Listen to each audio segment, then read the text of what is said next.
Mayong hapon mga kisno kong kikalanan na usab kita sa to ang official YouTube channel What the Bible Says God Says. Sa gusto na akong pasalamatan ng atong mga subscribers sa akong channel. Ako adunay 1,000, almost 1,200 ka subscribers na. Salamat kayo sa inyo nga pag-subscribe o usab akong gipasalamatan o gipanimbaya ang akong mga FB friends, mga kaubanan ako sa trabaho diha sa Southern Philippines Medical Center. Paingon man sa mga akong mga kaigsunan sa pagtuo diha kang Kristo Jesus nga atong buhing Dios ug manuluwas. Ninigtak na ang mga kisno ko kay galaan ninigtak na karon sa kagabion. Gusto na ko nga ipadayon na to ang panagtuon kabahina sa kasuguan. Sumala sa to nang na-upload nga mga videos adunay sa duha tulo. Siguro tulo na ka mga video nga na-upload kabahin ini nga mga pagtulon ana, no? So gusto na ko mga kisno ko nga dugangan pa aron nga ato masabtan gayud og mayo ang kamatuoran matupas sa atong Hesus Kristo kung kamo masayod sa kamatuoran ang kamatuoran maghatag kaninyo og kagawasan.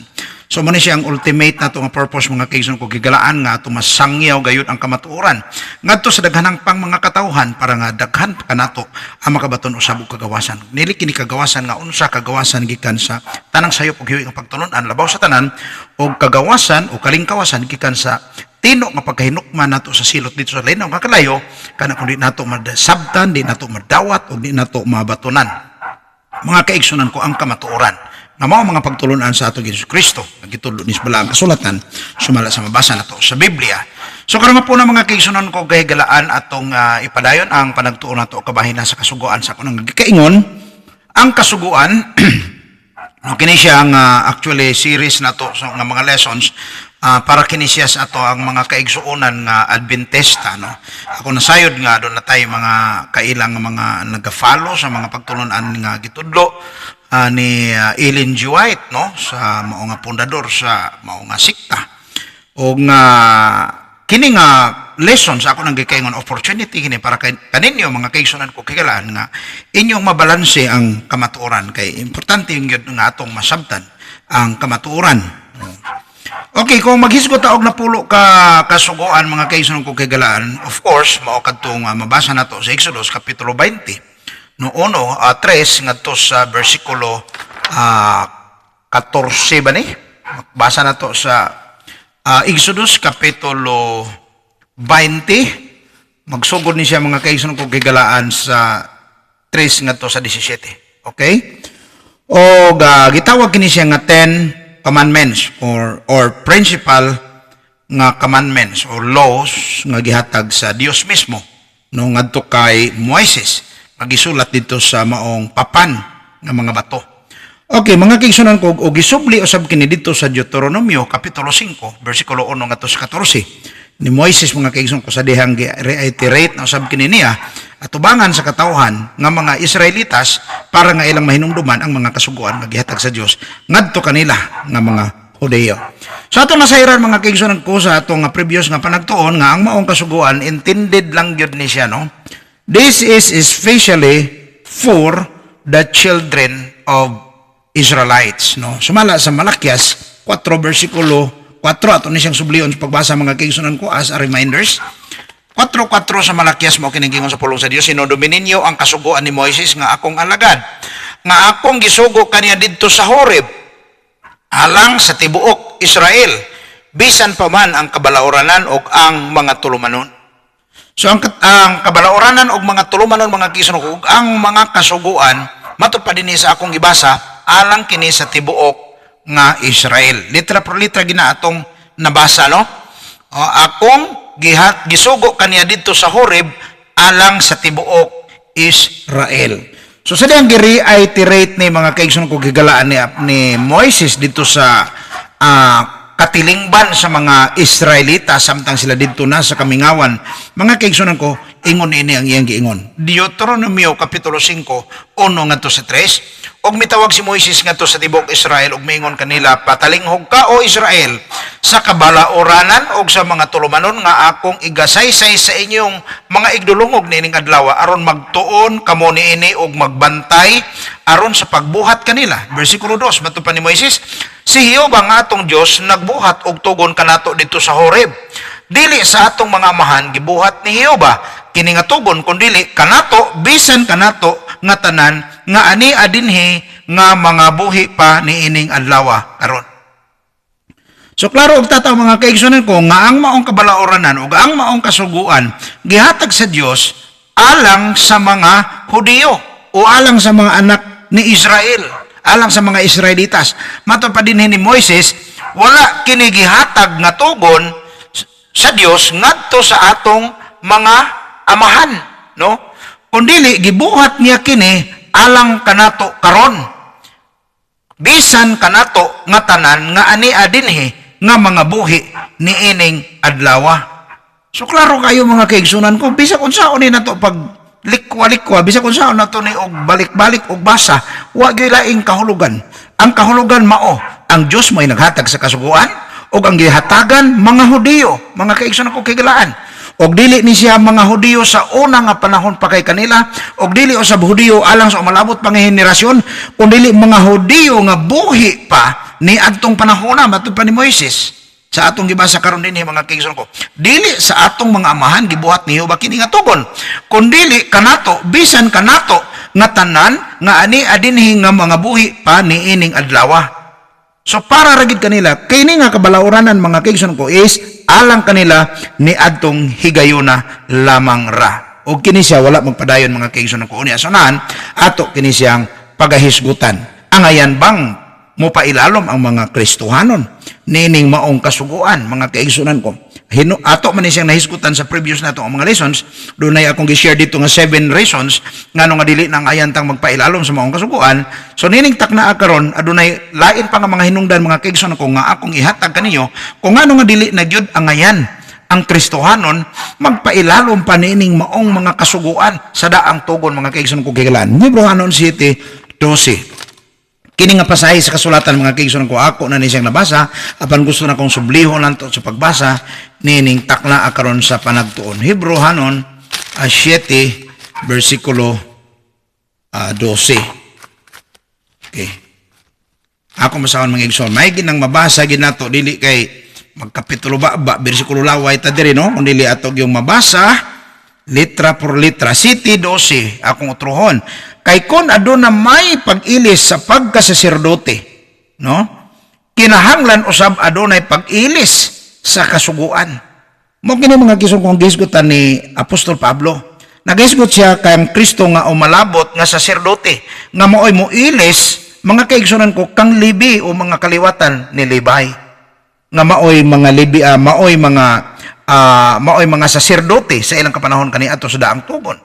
No dinhi sa bagong tugon mga kaigsunan ko matud pa ni Pablo kung aduna may pag-ilis sa pagkasaserdote gikan sa linya ni Levi ngadto kang Kristo Jesus mga kaigsunan ko. Matud pa ni Pablo, kinahanglan usab. Kini word nga kinahanglan? Kinahanglan usab adunay pag-ilis ang kasuguan. Klaro kayo mga kaigsunan ko og tataw. Nag-ingon ang balaang kasulatan, kinahanglan gayud. Uban mga kaigsunan ko kigalaan nga di man mubasa aning word nga kinahanglan gayud. Importante kayo ni mga kaigsunan ko kinahanglan gayud. It is a must. Must. No, uban di man ang must nga nailhan kini ramang must nga atong ginasuot-suot karon. Must nga must kinahanglan nga matud pa ni Pablo usab adunay pag-ilis sa kasuguan timan ina mga kaigsunan ko. Kinahanglan mo ni sa hinungdan. Ngano nga dili ta ngayang magpailalom nining maong nga kasuguan. Pero hinungdan nahibawa naman nato sa una nato ang mga uploads. Dili man ta mga Hudiyo. Mga hintil man ta. Di ba? Okay, dili man kita mo ay gitagaan, dili ta obligadong motuman. No, karon din nagisgot nga dili ta ngayang motuman mga kaigsunan ini tungod kay ilisdan ni. Pagailisdan matupas pulong sa Dios. O kini mga kaigsunan ko sa unahan ato niyang madiskubre kung kiun sa kini pag-ilis sa atong Hesus Kristo. Now karon pangutana, nganong nag-ingon man ang Biblia nga pagailisdan kini nga kasuguan. Ano na mga hinungdan dinhi mga kaigsunan ko kung ngano nga pagailisdan sumala sa balaang kasulatan. Hebrehanon City versikulo 18. Gusto na ko basahon mga kaigsunan ko. King James ning atong Bible nga translation Cebuano. Kay sa usa ka bahin ang nahaunang kasuguan gihiklin tungod sa kahuyang og kawalay kapuslanan niini. Sakit-sakit ni mga kaigsunan ko nga pagkasulti. Pero maogid ni mga kaigsunan ko ang litra por litra atong mabasa dinhi sa atong mga Biblia. Basig di na po kaganahan mo mubasa og kuan King James Version. So mga kaigsoon ko, this is the most accurate, this is the most trusted nga translation, English translation sa atong kapanahonan karon mga kaigsuonan ko nga Biblia. Pinakauna ni siya nga English nga translation gikan sa Griego nga lengguwahe sa New Testament o Hebrew nga lengguwahe sa Old Testament. Gawas sa Isra ug Nehemia nga mga libro gibuhubad kini mga kaigsoon ko sa original niya nga lengguwahe ngadto sa Aramaico. So nining takna karon matod pa sa King James nga Bisaya mga kaigsuonan ko. Sa usa ka bahin ang naunang kasuguan gihikling tungod sa kahuyang niini. Grabe mga kaigsuonan ko. Gihikling ang kasuguan pastil lampaita. Gihikling ang kasuguan? No? Nganong gihikling matod pa sa balang kasulatan? Tungod sa kahuyang niini. Uy, gitirahan man mga kaigsuonan. Tungod sa kahuyang niini matud pa gihikling ang maong kasuguan. Og dili lamang mga kaigsuonan ko kay huyang kini sumala sa balang kasulatan. Hebrehanon 8:7 sulat kini mga kaigsuonan ko og duna kay ballpen og duna kay notebook diha. Hebrehanon 8:7 mao kini ang giingon sa pulong sa Dios. Kung kadtong unang pakigsaad wala pay kulang, wala untay kahigayunan alang sa ikaduha.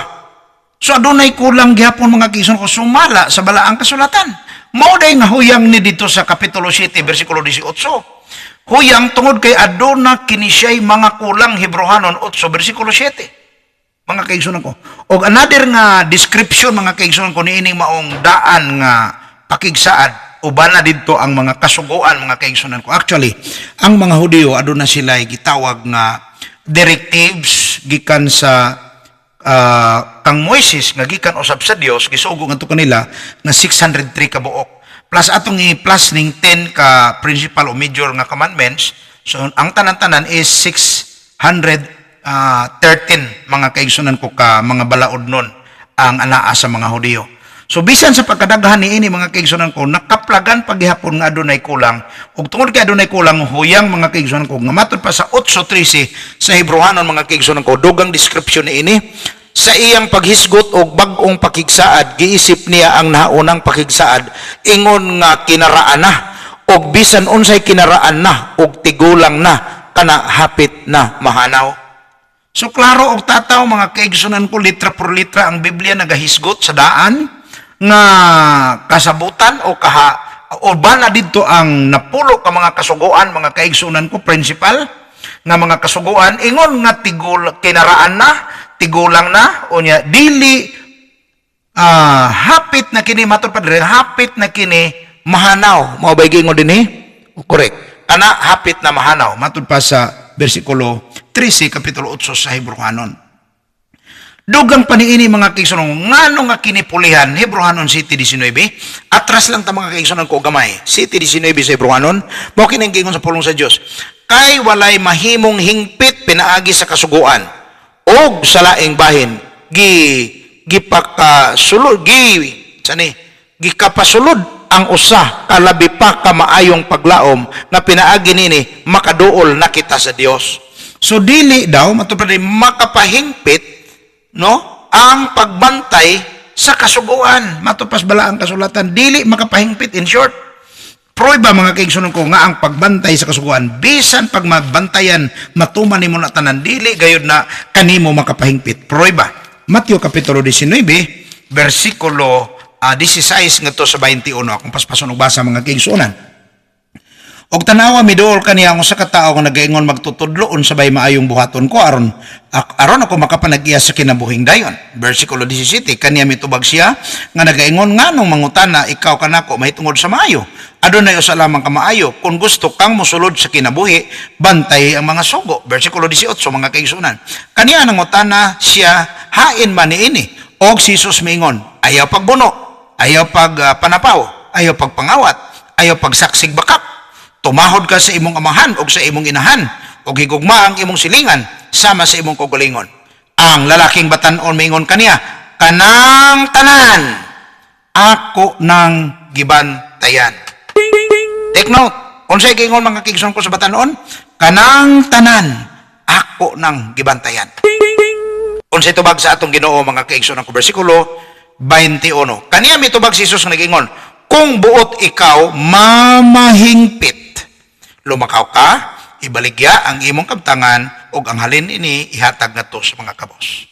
Klaro og tataw mga kaigsuonan. Ang pulong sa Dios nag-ingon, kung buot ka nga mamahingpit matupan ni Kristo, excuse me, lumakaw ka.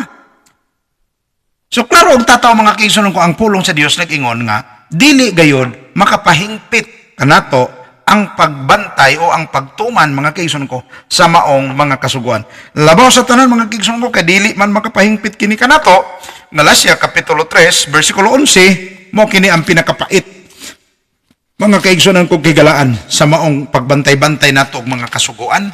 3 bersikulo 11 mo kini gingon sa pulong sa Dios.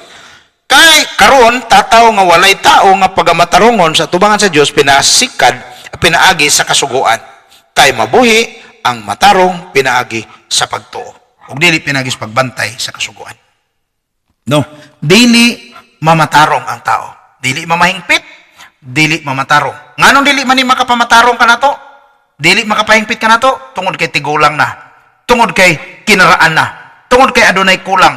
Tungod kay kini huyang mga kaigsuonan ko. Busa kini paga-ilidan. Sumala sa Hebrehanon City, bersikulo 12. Mga kaigsuonan ko kay galaan.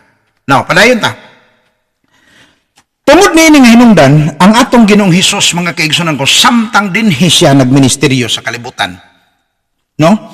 Ato makitaan dinhi kung ato gyung tun-an ang kinabuhi ni Kristo ug ang iyang mga kalihukan, samtang dinhi pa siya sa kalibutan, atong mamatikdan nga ang maong mga kasuguan sa daang tugon iya kini nga gimodify, iya kini nga giusab. No, adunay changes mga kaigsuonan ko nga nahitabo. Ako ipakita kaninyo ang mga changes. Sumala sa mabasa nato sa Biblia. Example number 1, Exodus 20, versikulo 12. Mao kini ang sugo, mga kaigsuonan ko sa napulo kasugo. Mao kini. Honor your mother and your father.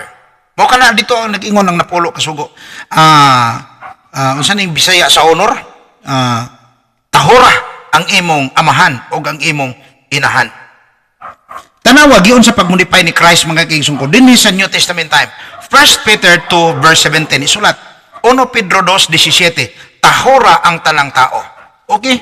Klaro kayo mga kaigsuonan ko nga adunay modifikasyon, di ba?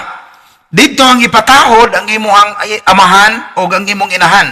Sa panahon ni Kristo, ang ipatahod dinhi ang tanang mga tao, lakip na bisan dili nimo ginikanan. Bisan dili nimo paryente.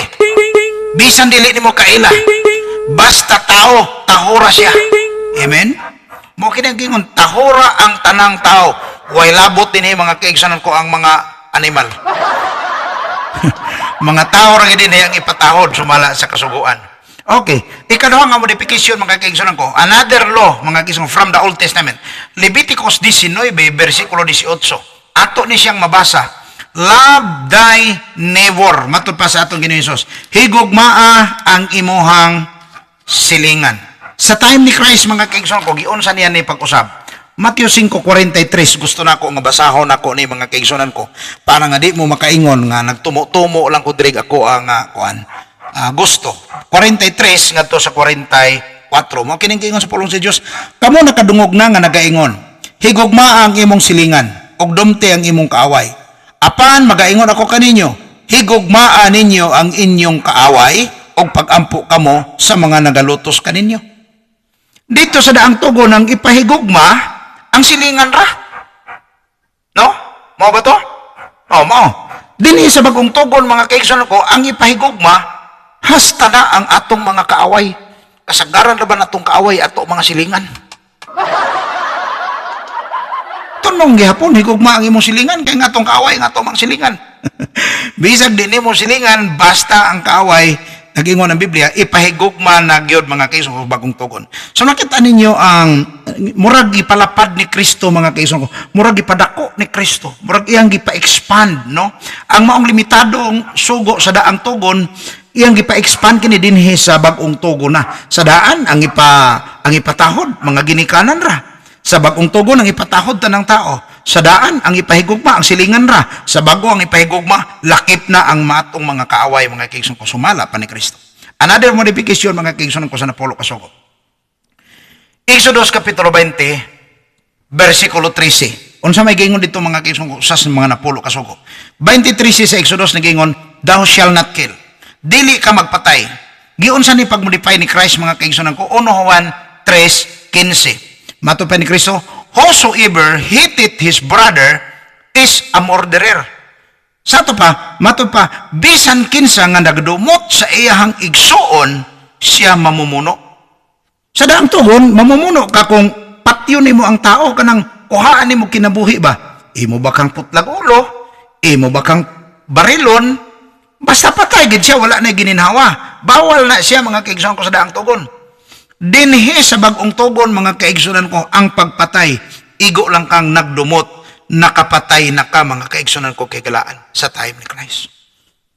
So nakita nimo, grabe ka, diferensya kaayo, dako kayo og kalahian. Gikan sa limitadong sugo sa daan, ngari sa way limit nga sugo sa bagong tugon na mga kaigsunan ko kay kalaan. No? Dito dili ipapatay.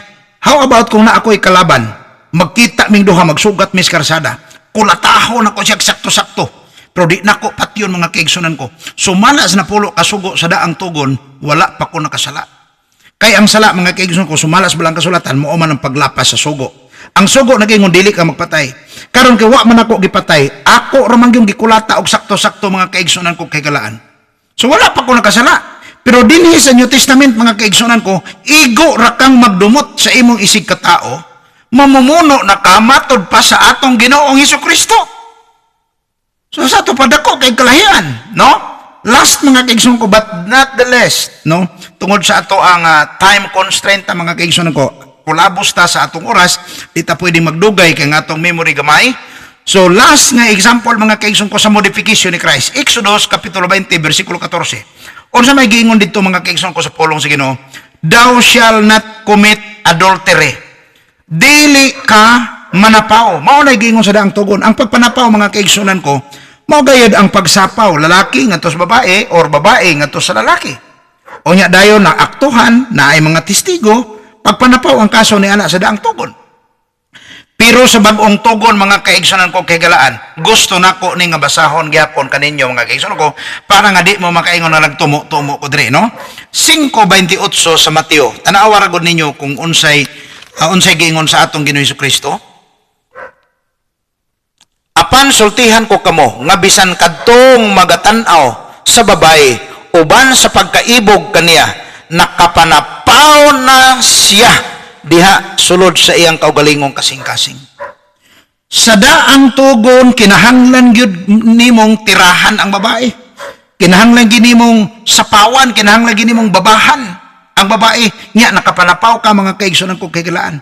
Kanang dunay siya bana or dunay siya asawa ang lalaki. So papanapaw na siya mga kaigsunan ko kay kalaan.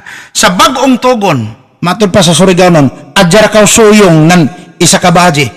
Adjar ka suyong, igo ra nimo siyang tan-awon nga uban ang pagpangibog matud pa ni Kristo. Mananapaw na ka. Nakita ninyo mga kaigsunan ko ang dako kaayong kalahian. Salamat tas Ginoo mga kaigsunan ko. Kay dinhi sa bagong tugon, gibrod niya mga kaigsunan ko ang limitado kaayong sugo dito sa daang tugon sa unang panahon. Gibrod na diya dinhi mga kaigsunan ko sa New Testament time.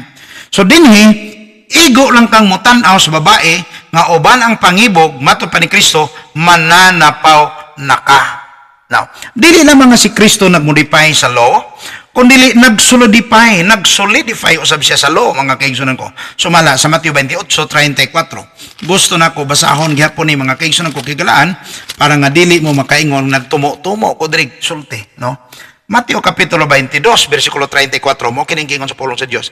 Apan sa pagkadungog sa mga presyo nga napahilom niya ang mga Sadusyo nga nanagtapok, og usa kanila nga batid sa kasugoan may gipangutana kaniya sa pagsulay kaniya miingon kaniya.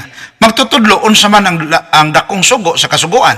Og si Jesus miingon kaniya, higugma ang Ginoong imong Dios sa tibuok mong kasing-kasing, og sa tibuok mong kalag, og sa tibuok mong salabutan. Bersikulo 38. Mao kana ang dako og unang sugo. 39. Og ang ikaduha sulusamara nga mao kini higugmaa ang imong silingan sama sa imong kaugalingon. Verse 40, pinaka-importante sa tanan mga kaigsunan ko kigalan. Niining duruha ka mga sugo nagasukad ang tibuok kasuguan og ang mga propeta. Pila ka buok ang tibuok kasuguan og ang mga propeta? 613 kabuok. Katong 613 kabuok mga kaigsoon ko, natingob na diri, under na sila, nahisakop na sila dinhi sa balaod sa atong Hesus Kristo, may tuod na sa balaod sa gugma. So higugma ang Dios, 1 to 4 na isa sa sugo, unya 5 to 10 mga kaigsoon ko is higugma ang imong isig katao sama sa imuhang kaugalingon. So duha na lang mga kaigsoon ko, Dios ug tao. Usa na lang gyud no, mahitungod na lang gyud sa paghigugma. So gisolidify ni Christ mga kaigsoon ko ang kinatibuk-an nga kasuguan. Gugma, kasuguan sa gugma. Mao kana ang gisgutan dito sa iyang mga tinunan sa Juan 13:34-35 matud pa niya. Ako magahatag kaniyo og bag-ong sugo nga mao kini paghinigugma ay kamo ang usa ug usa. So mga kaigsoon ko kigalaan, nahisakop na kita dinhi sa bag-ong tugon din ang kasuguan alang kanato nga mga Kristohanon, mao na ang kasuguan sa paghigugma sa Dios sa tibok natong kusog, tibok natong kalag, tibok natong kasing-kasing hunahuna o ang paghigugma usab sa atong isig katao sama sa atong kaugalingon.